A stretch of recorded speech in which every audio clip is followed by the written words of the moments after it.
So we're in the realm of the first half year living here in Tokyo, Japan. And, when I first came here, I thought, I'd probably make content and YouTube videos about my time here, what I'm doing, what I see, stuff like that. But in reality, I've been here half a year now, almost. And I think I've made 2 videos the whole time. But since we're getting to the point now where it's about half a year now, and I have a significant amount of time left to go until I would have to return back to my home country for a short period of time. I think it'd be good to talk about what has happened in the past 6 months and how it seemed to stack up to my expectations and stuff like that. First, let me just explain. I'm here as an exchange on an exchange program, but I also have a work visa, so I guess you could call me a working student, I guess. And I live in Tokyo. I didn't come here with very high expectations, just because personally I never really like to set my expectations too high with anything I really do. So I just kind of came here with the thought, okay, things will be what they are. But I can say, now, having been here for the amount of time that I've been here, that things have been great. And, I have a lot of people that back home, friends and stuff like that, that ask me a lot of questions. And I think it'd be good to address some of those here when I say that things have been great. What exactly does that mean, things have been great? The first thing is the common misconception that people that come to live in Japan are somehow not accepted by Japanese people. I don't think that's true at all. I haven't had any issues with that at all. My closer friends, my friends here, have not had any issues with it either. It has not been an issue for anybody in the sense of, discrimination or anything like that. There's been absolutely none of that at all. Also, making friends and relationships and stuff like that has not been difficult. It really is about what you put in and what you have to offer and stuff like that. But with that same caveat is also the caveat of, well, a lot of people ask me, can you do the same thing with limited Japanese speaking skills? And I'm gonna have to say I don't think that would be the case unless you specifically search out people who are able to speak English. You're going to have a very difficult time making friends and relationships or just doing many things if you're unable to speak any Japanese. So that's leading into my second question. Do you need to be able to speak Japanese to come to Japan? Yeah, you do. Absolutely, 100% you need to be able to speak at least basic conversation. Not basic, I won't say conversational, but you need to be able to at least speak basics. You need to be able to at least read the first 2 alphabets, and actually I think that would be something that you'd absolutely need to do just to be able to get by.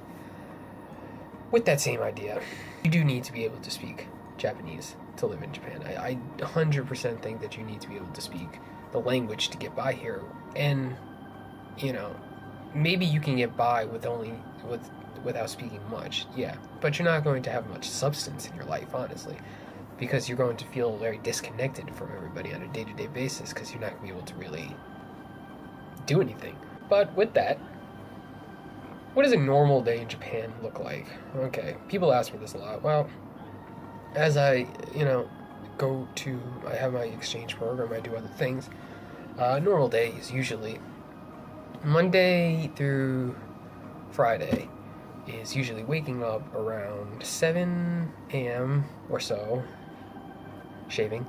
You have to shave, completely shave.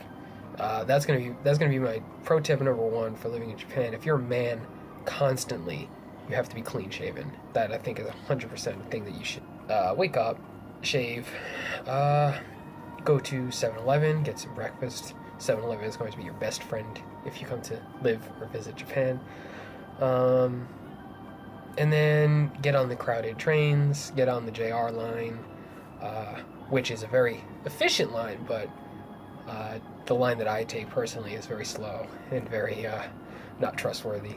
And then do that. But there is also a very great culture here of,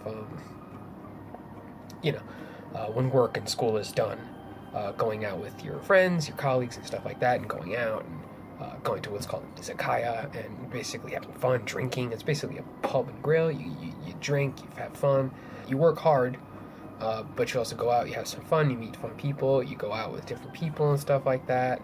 So that's what my life has looked like here. It's been nonstop fun every single day, I'd say. And why has it been nonstop fun? Well, it's been nonstop fun, I'd say, because I've put in a lot of work. I've studied the language. I had to grow accustomed to the culture. I didn't come here knowing everything about Japanese culture. I came here knowing very little. And even in the sense of Japanese, I only knew, intermediate level before I came here. But now I can get by pretty well. But you also need to give yourself some space to grow. You can't come here with everything already figured out. You need to have space to be able to grow in the future and build on things and get better at things naturally once you get to the country. It's been 6 months that I've been here almost. Almost about 6 months. In about 2 weeks it'll be 6 full months. And, it's exceeded every expectation I had, and I'm so glad that it has, because now I personally am setting up a life here, trying to make it where I will have to return to America at some point for a short amount of time, but then come back because I have other opportunities here. So basically, the plan is right now is to try and set up a life full time here in Japan. And if you had asked me in August before I came here, oh well, what are your future plans? I would say, well, let's just get through this first step, see what happens. But somewhere in the middle of the first step, I decided that I really wanted to continue staying here. And so that's what I decided to do. Just to recap everything, no racism, no discrimination. I don't see any of that. You need to speak the language. My personal opinion is you need to be able to speak Japanese, at least minimally, to be able to live here. And then just what does a normal day look like? A normal day is you get up, you work hard, and then you go out and you have fun. And that's really one of my favorite things about this place, is that they know how to do things. They know how to have fun here. And it's my kind of fun. It's going out with a bunch of people and just having fun, just having some drinks and having some food and just having fun. So that's the first 6 months of my time here in Japan. Thanks for watching.